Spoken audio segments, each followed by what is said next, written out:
Welcome, welcome, welcome, welcome. Welcome, great people, freedom fighters, lovers of freedom, great people all over the world. I welcome you all today. Join me, great people. This one is going to be exclusive bombshell, and I want us to pay very big attentively, because I'm not going to take much of your time.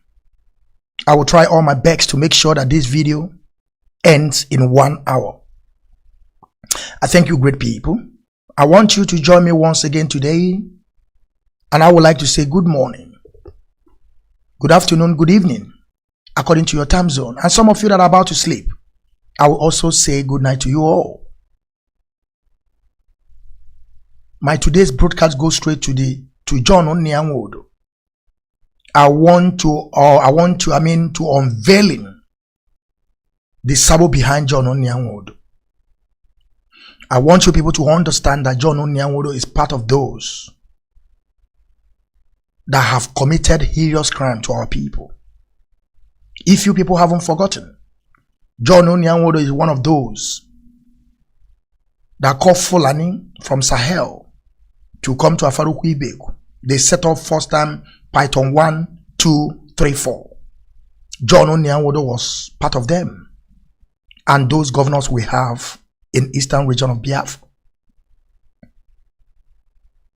You know, today John Nnia Nwodo is no more President General.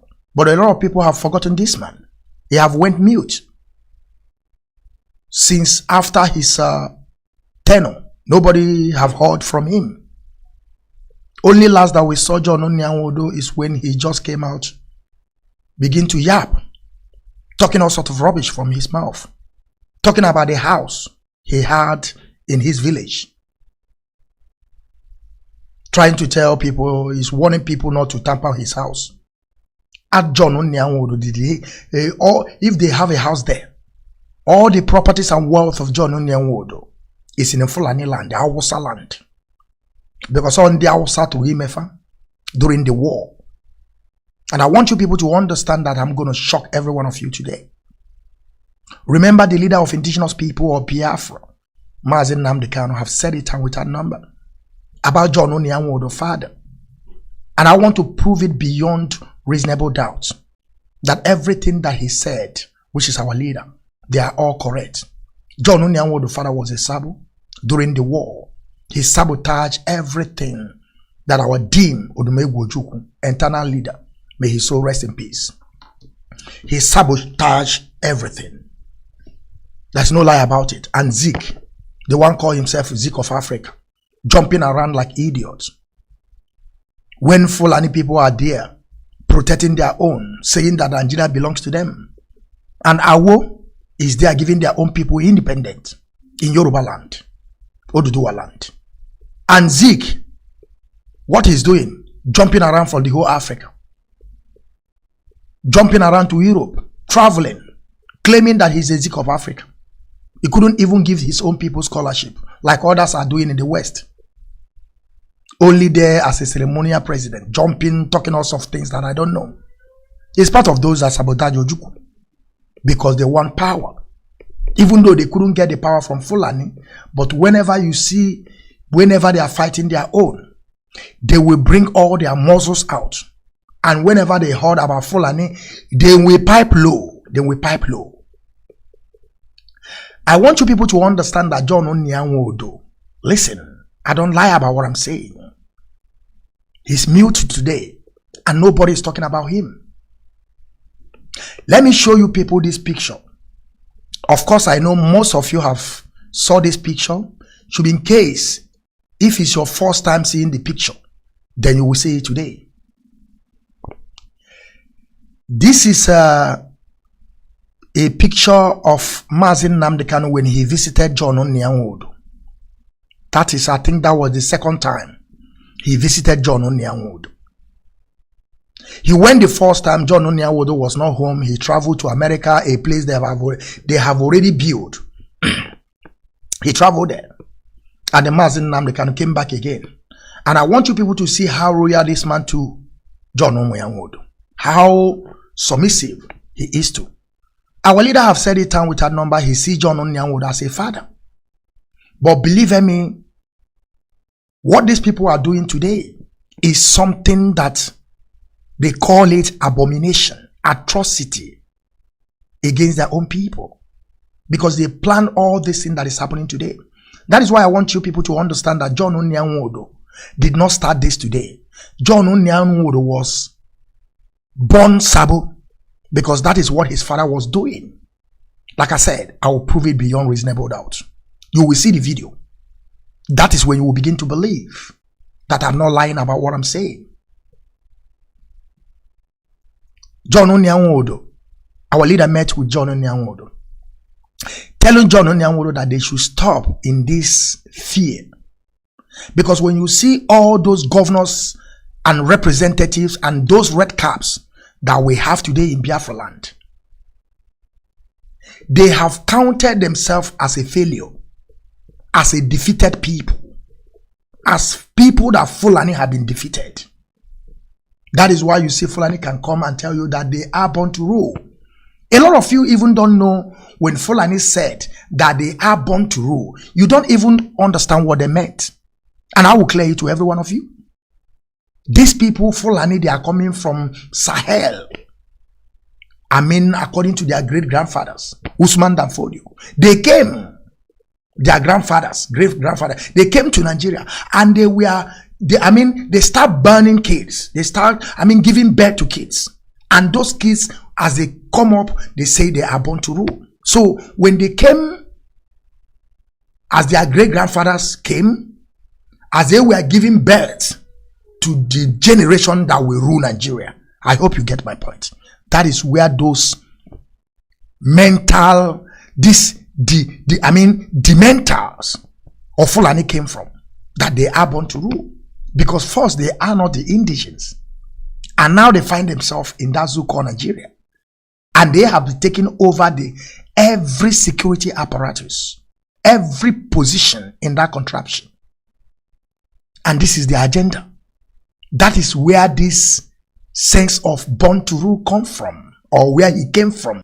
The origin of all these things. Because they are coming and they will be born, give birth in Nigeria to rule them. And it's happening today. When you tell some people, they will tell you, no, it's this and that. Because most of people you see in that contraption, they are cowardice. They don't even reason at all. They don't think at all. How do you want them to think? When they have lived all their life in a dark place, and you are telling them that there can be a light in that place you are seeing dark, they will be telling you no. Sometimes I don't blame them. But we will keep on telling them so that they will understand.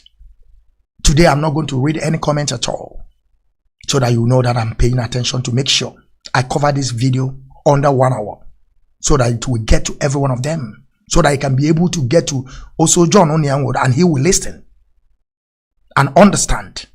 We have busted him that he's a SABO, even though he is inborn, because he started through his father. Like I said, John Nnia Nwodo, father, Zeke, Ifajuna, and the rest of them are those that sabotage Biafran struggle during 1967 to 1970. Why we did not restore Biafra. They are the part. They play major roles on that. Now you are getting the point. I will shock every one of you with a video, because I will prove it beyond reasonable doubt that you will understand every single point and everything that John Nnia Nwodo will speak out from his mouth. And first, I will bring a video of during the time of Obasanjo.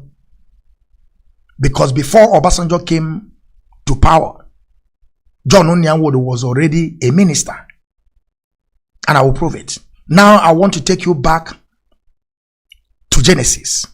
Of course, we are already in Exodus, the great people of Biafra, led by Mazi Nnamdi, and the highest leadership that we have, DOS, led by Mazi Okechukwu. I will prove it today. Then you will begin to understand that when our leader was saying that John Nnia Nwodo is a SABO, you will believe it, because I have the proof.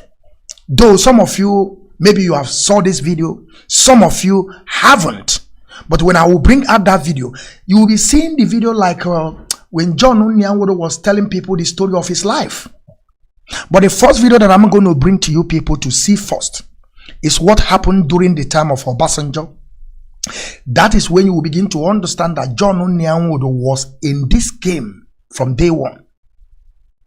Because Nnia Nwodo was thinking that, like this time around in 2023, probably the Fulani will give him a president. And I want you all you people to understand that in Nigeria there is nothing like president. What they have is presidency. So he was thinking that they are going to give him a presidency. So this issue that I'm going to show my people now, I want you people to see that Nnia Nwodo knew a lot of things. Nnia Nwodo knew that when Obasanjo took over as a president of Nigeria, Nnia Nwodo knew that Obasanjo did not sign any document. When they swore Obasanjo in as a president, Obasanjo did not sign anything.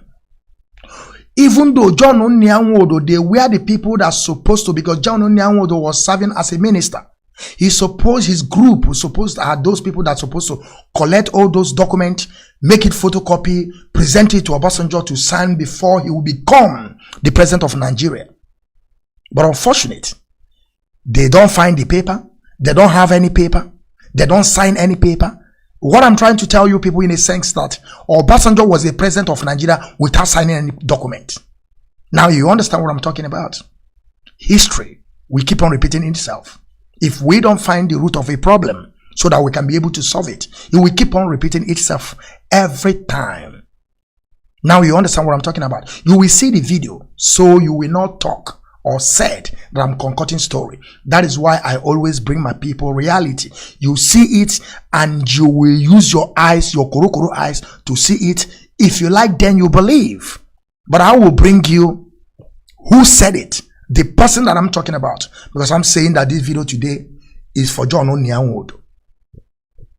The atrocity and SABO behind Nnia Nwodo.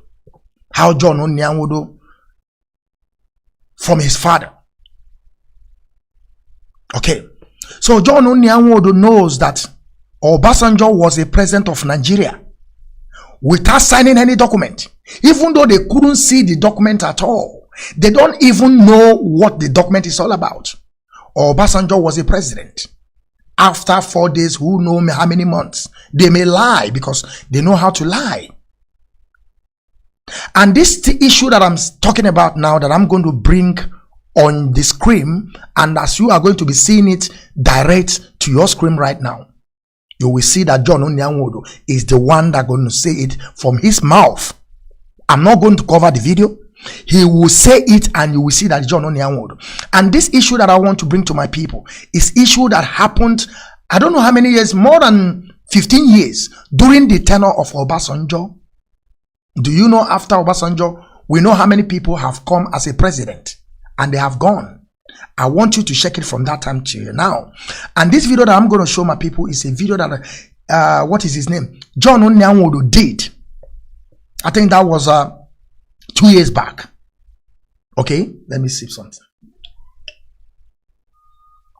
The video that he did 2 years back, when he was pleading, going to Hausa land, kneeling to Fulani's Alamajiri, kneeling, bowing down to terrorists, begging the terrorists to give him a chance to become a presidency, because all of them have come in conclusion that they are all failing. They have already failed. They are defeated people. That is how they feel. But we have been keep on telling them, no, things can change. What is constant in life is change. Those things that you saw during 1967 to 1970, it have already been changed. We are a new dimension. You couldn't see it that way. Don't forget about this, your old mentality. Because Nnia Nwodo is part of those people. No. And I will prove it beyond reasonable doubt. So this manipulation of Obasanjo taking over during his tenure without signing any document to take over the president, that he was seated or he is there as a president almost 4 days, according to what John Nnia Nwodo was saying. But it's a lie. We know how many months it takes, because they're trying to negotiate how the president will run, because we know it's obvious. Everyone understands why Obasanjo was there is because they kill Abiola. So they have to also negotiate what Obasanjo will do. So after they come in conclusion, Obasanjo have to sign, because Obasanjo himself is also there as a ceremonial president, while the Fulanis from Sahel are the people ruling that contraption, because they were born to rule. Of course, they are. But you won't understand it, because some of you are daft in skull. Some of you don't even reason. Some of you even don't think at all.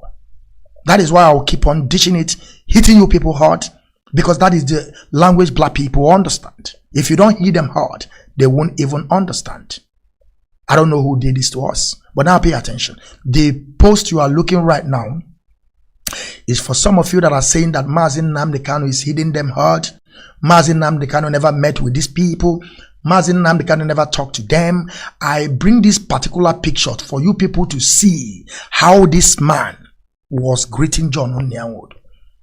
And our leader have said it before, that he take John Nnia Nwodo as a father. But that was then, not now.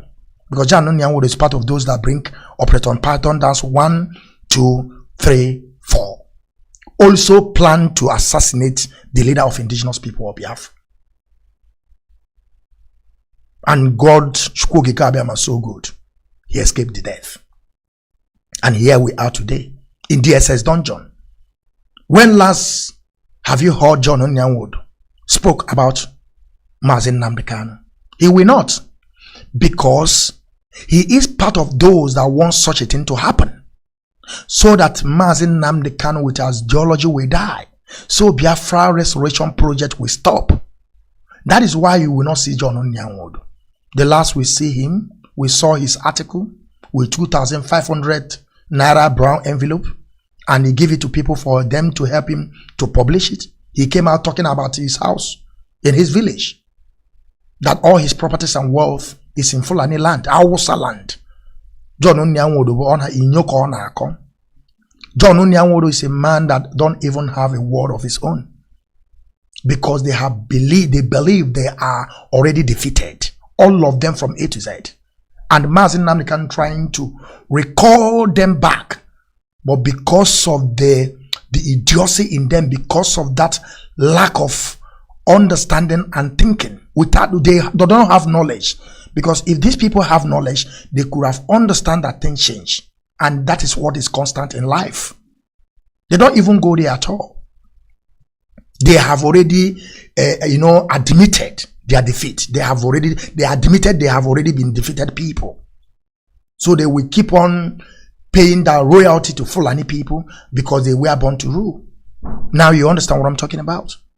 And I want you people to know that Mazi Nnamdi Kanu is a person that like to discuss with elders, but not elder like John Nnia Nwodo, because some of them, they are intellectuals. They are educated fool. Because this John Nnia Nwodo, you see, went to England to school.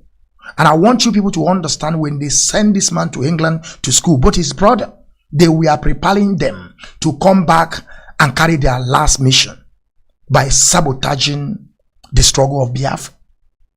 That is why our leader, when he go to John Nnia Nwodo was telling him to throw away Biafra, that he will bring restructuring. That is the video that I will bring to you people now. When John Nnia Nwodo understood that water don't pass Gary, he had to voice out. But believe me, it's way, way too late. Something that happened during time of Obasanjo, John Nnia Nwodo is bringing it back 2 years ago. Who is fooling who? That means that John Nnia Nwodo knew about all this thing before Obasanjo come as a president, but he did not want to say anything because he was benefiting from Zuko Nigeria. Like I said, his father was a minister and other positions. I will get there. That is when I will take you people back to the real genesis, the root of all this problem. And you begin to understand that these people are real SABO, and there is no two ways about it. That is why they are mute today. They never say anything. They don't even talk about the insurgency and the killings that is happening, chaos that is happening today in that contraption, especially in Biafra land, because they love it happening. They want to find a way to tag Mazi Nnamdi as a bad person. You know, if they want to kill a dog, they will give the dog a bad name. That is why you never see Nnia Nwodo say anything. But today, let me bring this video so that you will see it. Like I told my people, I just want you people to get the sense, okay? Get the sense about the video that is about to come. Just try to get the point. Because like always, the way I always tell my people, every sentence, there is a key point. I want you to get the key point. That Nnia Nwodo was there. There is no paperwork, and their group is the people supposed to do it.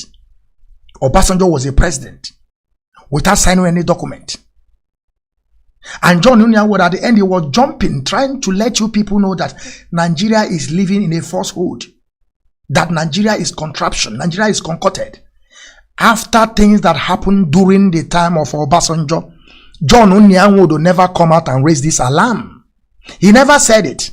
When he begin to understand that his governor, his presidency is the presidency of 2023, that he's not going to get it, because they have already let him know that the tenor is not for him. There's a lot of people already online.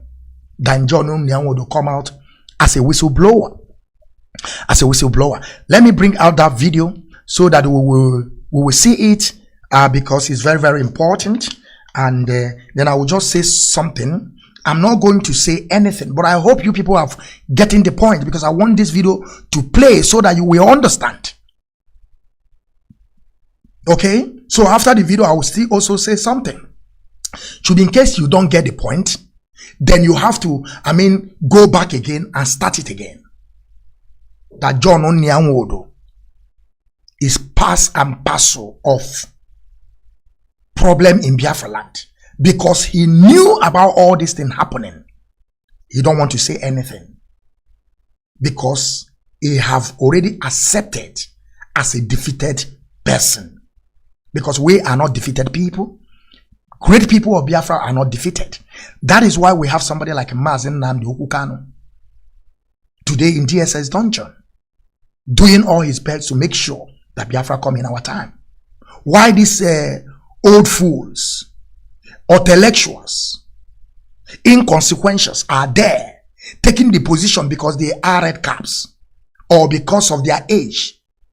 Although I know that we respect age people in our place, but not like people like Nnia Nwodo. They everywhere. Don't even have a word of their own. So why should you call them elders? That is why I will told them, go to Abuja, tell them to leave them alone. Tell them to go. You should leave us alone to counter them. They are the people that brought army to our land to come and kill us. Let me bring the video so that it will not be that I'm so much talking. We're going to see the video right now. And the video was, this video was a dialogue. That is during the dialogue, they were preparing about what they call it, about restructuring. That is when Nnia Nwodo was asking for restructuring. Let me pull the video, so I will also stop the video. So I will just say something before we move forward, because the video is something that I'm going to allow to play. 49 people selected to write a constitution. Okay, let me stop it first. My great people, now we are going to listen to the video now. The video that you're seeing on your screen right now, I will allow the video to play finish.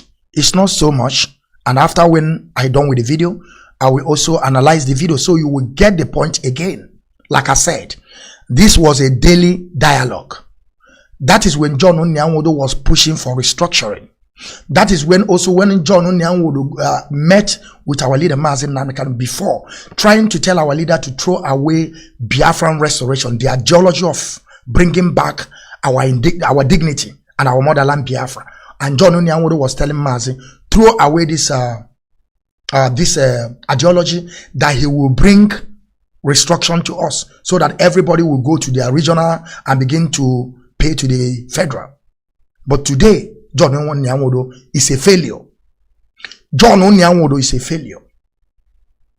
And after John Nnia Nwodo begin to understand that all those things that he was planning can never work, that is when John Nnia Nwodo came out on this video as a whistleblower. But he thought that after he blew, they will listen to him. He began to tell us something that happened more than 15 years, a decade ago, or 2 decades, I don't know, during the time of Obasanjo. He began to bring it out to our people, 2021 or 2020. Who are going to listen to it? Do you know how many years it is? I'm telling you people, John Nnia Nwodo is a big time SABO. And when I will come on that, I will prove it beyond reasonable doubt that you will understand. I don't lie. Now pay attention to this. Pay attention to this. You will see when John Nnia Nwodo was saying, which kind of country is this? Obasanjo was this, without signature, without paperwork, with seeing nothing. And he was a minister that their group supposed to control it. And John Nnia Nwodo, after how many years, because of he was benefiting from that zoo called Nigeria. He couldn't say anything why his people are dying. That is why I told you people that John Nnia Nwodo is a SABO. Also, the thing that is happening today in Biafra land, that's some Birima in Finland, and those Akata in America are killing, maiming our people, recruiting hoodlums today. John Nnia Nwodo supposed to be one of those that's supposed to be saying all these things that they should stop. But you will never see John Nnia Nwodo speak because he is in support. I'm not saying that they are working together because I'm not going to say things. I'm saying the one I know and the one that he said with his mouth. So it will not be fabricated. You will hear it from his mouth. Now pay attention to John Nnia Nwodo. Let us listen. Pay attention. 49 people selected to write a constitution, 40 people in the Supreme Military Council promulgated a constitution for us. Under General Abubakar, government in which I signed, I was in executive council. I never saw the draft constitution. And I was Minister of Information. It was my responsibility to publicize it to the country. On the day of swearing in of Obasanjo, we didn't have a copy of the constitution. I didn't know who was printing it. And my ministry was supposed to pay for the printing. And Obasanjo was sworn on a constitution that had not been read by anybody. And the National Assembly could not be constituted until 4 days after he swearing in, because there was no clean copy of the constitution. You cannot build on quicksand. And the country cannot live on falsehood. Great people, I hope we get it right now, right? We get the message. I think I will repeat it again so that our people will also understand once again. Like I said, this video was old video during the tenure of Obasanjo, before Obasanjo went in. You listen to him. He said Obasanjo did not sign any document. And where my problem starts with this John Nnia Nwodo, that I keep on telling you people that John Nnia Nwodo he is part of the root of the problem we're having today. John Nnia Nwodo was there when they were dividing our people, cutting our land to Benue. He did not say anything because he believed that he believed that he's a defeated person, that there is no how he can return and come back to those names they call our people, Ndibuo, because he have believed and accepted as a defeated people or defeated person with him and his family. Now you understand. I will repeat the video again so that you will hear and understand everything that the man said. So John Nnia Nwodo knew about all these things and he kept on quiet. This is the question you're supposed to ask John Nnia Nwodo. So you knew all these things from the decade when you're supposed to be giving alarm. This is also some information that they're supposed to use to back Mazi Nnamdi up. This is the message they're supposed to use to start this bringing back Biafra, because these people have committed an atrocity. They have committed heinous crime against people that find themselves in that contraption. I mean the indigenous people. But John Nnia Nwodo keep mute, keep quiet, seal his mouth because of things that he's gaining. And now that he knew that no more presidency for 2023, because they have already let him know after he traveled to Hausa land, kneeling down on our prostrate and when our way abacha from us. Now after the Agochari, he get to understand that he can never get there. He begin to blow whistle. That is why since then you never see him, because they have warned him. Only what he come out to say, don't tamper my house. And he won't Georgia or on Nnia or Nnia as a SABO people. I want us to listen to this video once again, then I will move forward to the second one, then you will understand what I'm talking about. 49 people selected to write a constitution, wrote a constitution. 40 people in the Supreme Military Council promulgated a constitution for us. Under General Abubakar, government in which I served, I was in executive council. I never saw the draft constitution. And I was Minister of Information. It was my responsibility to publicize it to the country. On the day of swearing in of Obasanjo, we didn't have a copy of the constitution. I didn't know who was printing it. And my ministry was supposed to pay for the printing.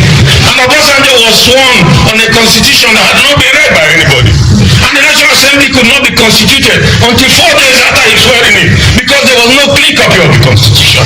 You cannot build a quicksand in country to live on falsehood.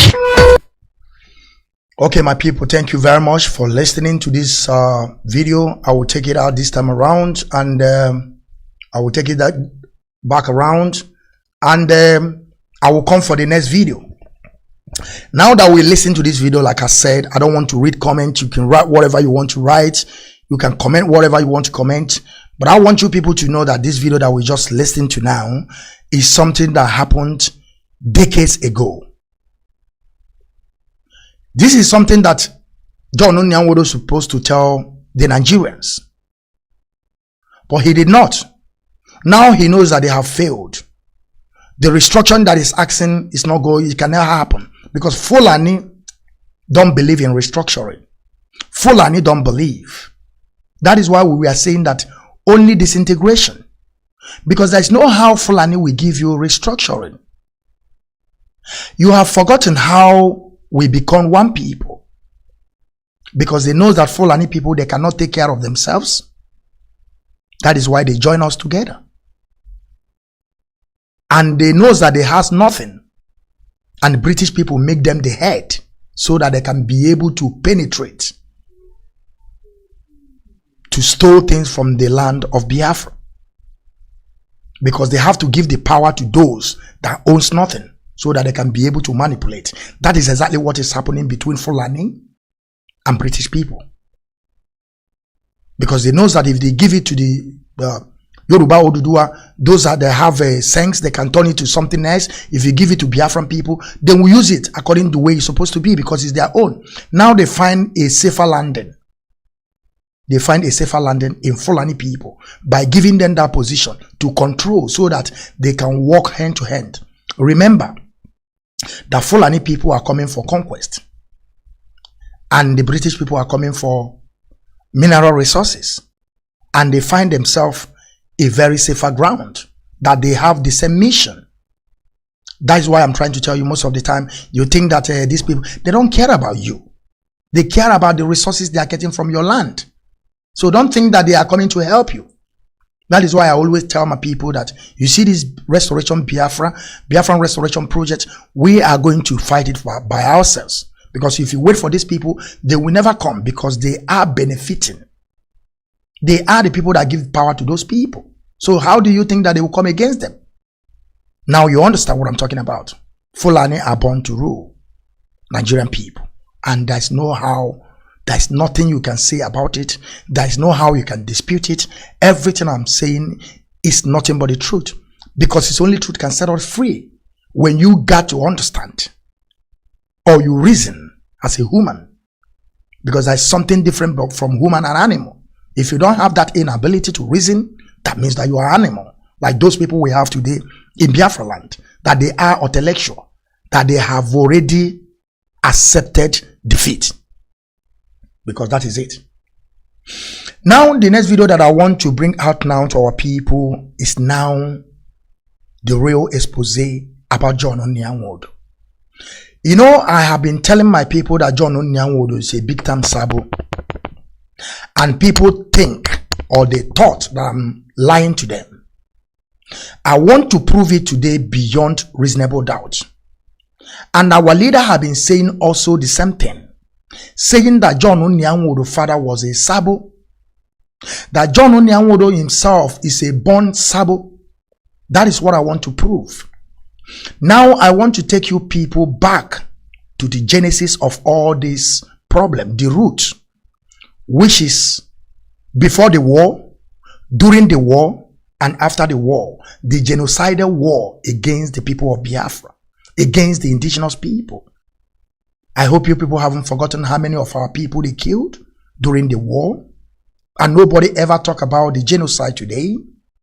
That to show you that the world don't want Biafra to come. But as Chukwu Okike have promised Mazi Nnamdi, Biafra must come.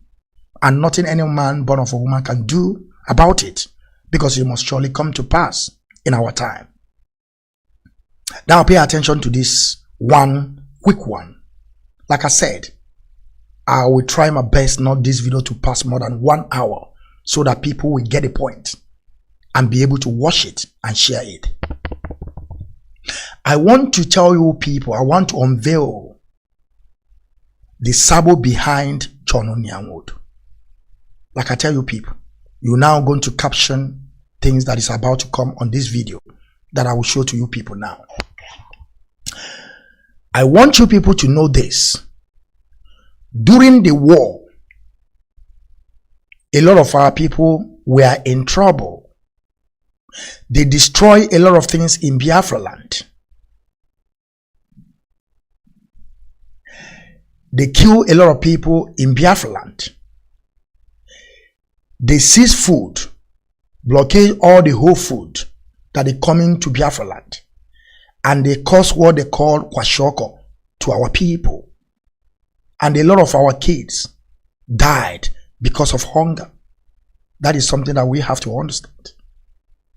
And John Nnia Nwodo's father, Nnamdi Azikiwe, and Efajuna and rest of them were involved in sabotaging the restoration of Biafra during 1967 war, genocidal war against the children of Chukwu Okike, which is Biafran people. And I will prove it beyond reasonable doubt that John Nnia Nwodo's father was a SABO. That is number 1 point. And John Nnia Nwodo himself had been taken over from his father. That is the second. That is what played before. And now is the genesis, how all these things started. When I was saying that John Nnia Nwodo was a SABO, now, then you will begin to understand what I'm saying. Like I said, I want to take you people back to Genesis. But though the great people of Biafra, IPOB worldwide, the largest movement on this planet Earth, the mass movement that the world ever seen before, led by Mazi Kanu. I want you people to go back to 1967 or 1970, after the war. People were suffering, and John Nnia Nwodo was busy sending his son to London to school during the war. Pay attention, during the war. I want to give you the things about the video that is about to come, so that you will understand it. Because if I don't give you the clue, that's not how you will understand it. Because during this video, John Nnia Nwodo was, called some people. That was during the time that he was a Ohanese general. He was telling them a story, how they suffered, how things were so hard for them during the war, before the war, and ending of the war. So people were so emotional, but they don't know that John Nnia Nwodo was brainwashing them. Because those people there, they were clapping. They were praising John Nnia Nwodo, and none of them even used that common sense to try to add John Nnia Nwodo. But why this one is like this? Why this one is like this? Now pay attention. Let me give you what you will be focusing on when the video will come. John Nnia Nwodo, according to John Nnia Nwodo, he said that his father saves all the savings of his father during the war was 10,000. And I want you people to also understand that John Nnia Nwodo's father was a minister and another position. So he was handling two positions in Nigerian government during the war, before the war, and during the war, and ending of the war. Now understand. So John was claiming that his father saved all his entire savings during the war was a 10,000 pounds, Biafran pounds. And when the war was going on, John Nnia Nwodo's father understand that this war is going to take a lot of, maybe there will be a problem. Some people will lose their life. John Nnia Nwodo begin to prepare his son to travel to London. The first son of John Nnia Nwodo's father. He told one missionary white man that was a priest or catechist in the place they will reside, where is their home. The father of John Nnia Nwodo gave all his entire savings. All his entire savings. John Nnia Nwodo was claiming that his father saved only 10,000. But for me, he was lying. Because he was somebody in that government. But let us take what John Nnia Nwodo said. He said that his father saved 10,000 pounds, Biafran pounds. And he gave it to his son. Through that missionary, through that catechist or something like that, to help his son. But he shouldn't tell his son that this money was coming from his father. That is also a SABO by collecting money. And you don't want anybody to know that the zoo is giving you money. So he took the money. He sent his son to London. Like I said, Zeke is another idiot. Another intellectual that was there roaming around like idiot, looking for Zeke of Africa, while others are planning for their own people. So John Nnia Nwodo's father sent his first son to London, and he was there with Zeke, Iwe's son. Now you understand how this thing they work together. So both of them there. So he take the entire savings of John Nnia Nwodo's father, took his whole savings. Entire savings during the war, and he gave it to that catechist to help him to send his first son to London to go to school, and he did it. So now pay attention and remember that after the war, everybody, both you are a rich person, you are a millionaire, you are a billionaire, you may call it thousandaire, everybody collected 20 pounds. But I want to prove it to you people that John Nnia Nwodo's father collected all his money. John Nnia Nwodo collected all his money plus percentage. Plus, when you put money in a bank, I mean, what they call this thing, I have forgotten. When the money will begin to multiply, he put it there. They called John Nnia Nwodo, and John Nnia Nwodo received this money and he sent it to his son, which his son used the money to buy a house in London during the war. That if the house was till last year, their first son could have said a house €1 million. And now, after the war, and the bank was a market bank, where the father of John Nnia Nwodo saved all his entire savings.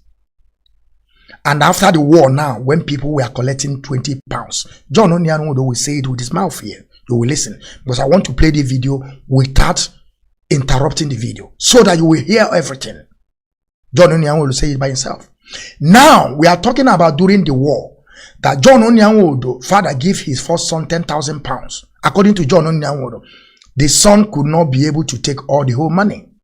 So that some money remained in that account called Market Bank, that now Union Bank, according to what John Nnia Nwodo said. If I'm mistaken, when the video will come, you will hear all the whole banks, the way he mentioned it. So now John Nnia Nwodo also come at the end said, after the war now, that people were collecting 20 pounds. Now the Market Bank, that where his father saved all his wealth, now call John Nnia Nwodo father back after the war, that all the whole money that he saved, that he was telling the catechist to give to his first son to take it to London, he couldn't take the whole money because of the transaction or to move the money. He couldn't do it. So there's some money remained there. So now they call John Nnia Nwodo father back to collect the remaining money and the percentage on top of the money, because the money is in the bank multiplying. Now they call him back to take the money and percentage on top of the money. Why John Nnia Nwodo use the money now, father, to buy some truck 911, according to the story he was saying or he was talking about here? Because I see it as a story. But those people couldn't ask John Nnia Nwodo. Then how your father was collecting all his savings, and people are collecting 20 pounds because the money that he saved, they pay him, and the one on top of it as the money that he saved, the percentage, they still pay John Nnia Nwodo the money at the same son. John Nnia Nwodo father the money at the same time. John Nnia Nwodo say everything what really happened during the war, starting the war, during the war, and ending the war. How his father collected all his wealth. But unfortunate, when John Nnia Nwodo was telling people this story, that is not what he meant.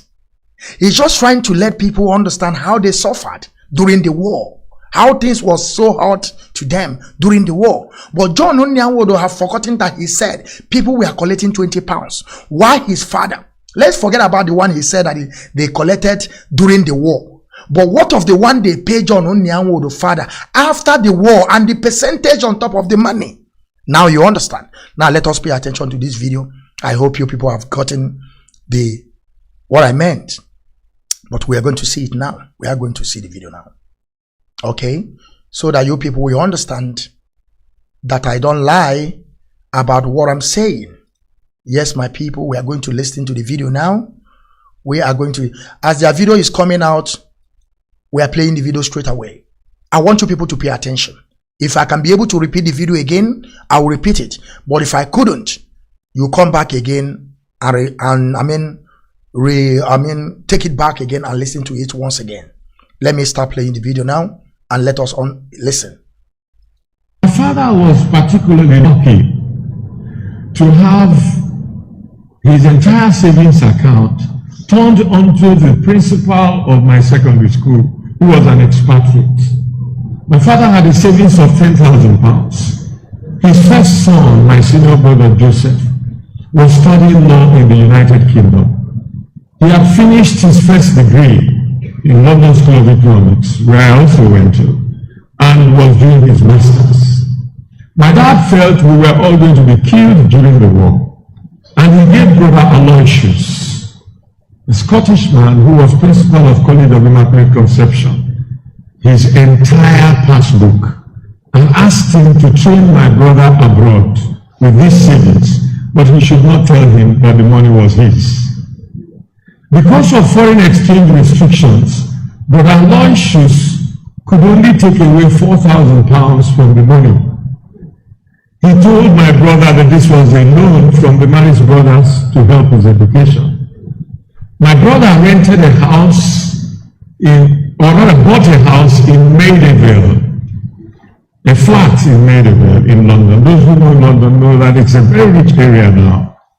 He and the son of the former president of Nigeria, who was his friend, Nwachukwu Azikiwe, became painters, and they painted the flat and they rented it out. And they went to East London and hired a one-bedroom studio apartment where both of them lived. That flat that my brother bought, had he not been stupid to sell it, is worth over £1 million today. But he sold it in order to finance his education. He got a master's degree, he got a PhD in law. And he came back and established in Westinghouse and became a very prominent lawyer. But that 6,000 pounds that was left in the money, my father discovered it 6 months after the war, when the manager of Barclays Bank then, which is now Union Bank, called him and revealed to him that he had 6,000 pounds plus interest, which were not tampered with during the course of the war. My dad then decided to buy a Mercedes lorry bus. That time in the southeast, all the vehicles that were there had been used during the war, and many had been cannibalized, and the few that survived were smoking or hardly in any good condition to traverse state territories. There was no famine throughout the war, and a lot of people who were compressed in few communities where the war did not reach did not have enough food cultivated in those communities to sustain them. So all the food that were coming to the east were brought from the west and the north, principally from the north. And so all the transporters had made a lot of money transporting food. Daddy decided to buy a Mercedes 911 lorry. And my mother cooked a very delicious meal that evening to congratulate him. And the highest she could kill was the chicken. And she reserved the gizzard in our custom for my father and some of the precious parts. As they were clinking their glasses in the veranda, my mom was thanking my father for making this investment, because now she had 3 children who were either supposed to go to university or now due for university who couldn't go, including myself, my immediate senior who later became governor of my state, and my late sister who became a pharmacist. And my father said, you know, we just made money for the drivers because we have no way of knowing how much he earned and how much he will bring back to us. I was astonished to hear this. And so I said I was going to become a conductor. In the morning I brought out my bag and I went downstairs to inspect the car and to organize the driver and the conductor. And my mom said to me, where are you going to? I said, I'm following these people. She said, you're a foolish man. Go and drop that bag. I said, what do you mean? He said, I say I must go because I want to make sure that me and my siblings go to school. She said, oh, your father wants to use his son to make money. I said, Mama, you must go to confession to our priest. So this driver and this conductor are not people's children. So you and your husband can use them to make money, but you can't use your son. And don't forget, I was a lieutenant in the war, and I was now audacious enough to confront my mother, having been exposed to chivalry. My mother was a little constrained by the fact that I antagonized her with God. And she shook her head and said, okay, come, let's go to my room. I need to pray for you. We got to her room. She was confused. She didn't know what she had called me to her room for. She gave me 2 charms, one of which I'm wearing in my neck, and one of which is in my pockets. One is a chaplet and one is a crucifix. And she said to me, the Lord will protect you. And I came on and jumped on the 911, and as we drove off, they told me she kept running after us and crying. But I went to Lafia, Akonga, Bukuru, Jos, Mubi, Maiduguri. I was running down at hills when the vehicle was moving slowly and difficult to climb, and I was putting the wedge to make sure it doesn't roll back. And I was shouting, Oshire.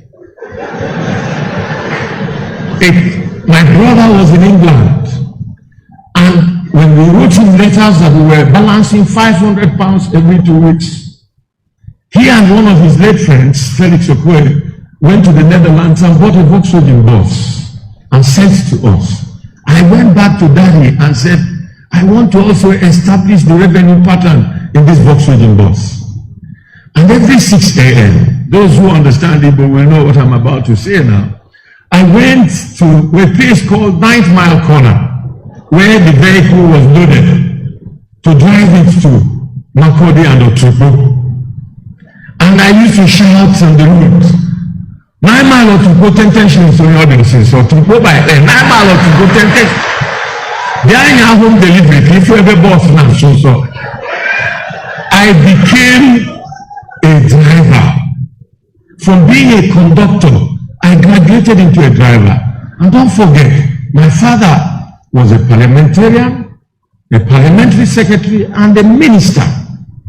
But it didn't make me not to realize that my family's survival was at stake with only 20 pounds. and that I have to give up my best. Many of you, because you are privileged parents, think you have no reason to suffer. You come home on holidays, you won't even help your mother in the kitchen. You will not clean the house. You will not wash your father's underwears or his car.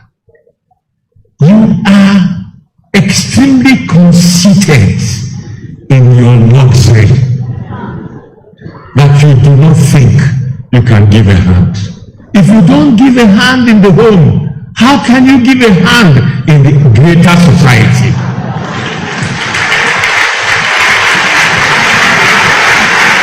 The second thing I want to say to you is about public service.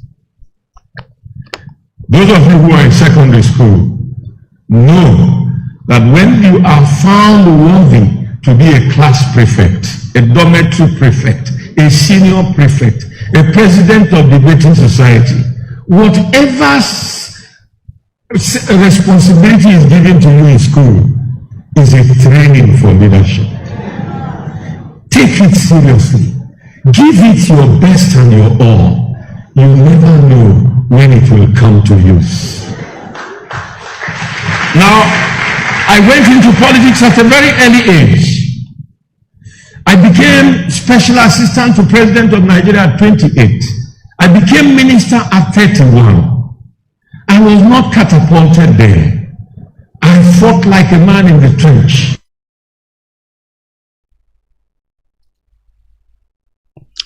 Yes, my people, thank you very much for listening to this video of John Nnia Nwodo. And I hope every one of you understand what really played.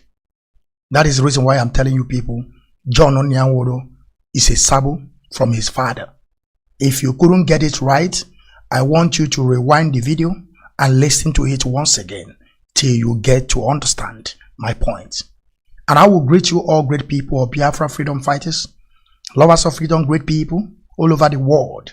I still remain the Biafran child in watching Mazi Okechukwu, the general.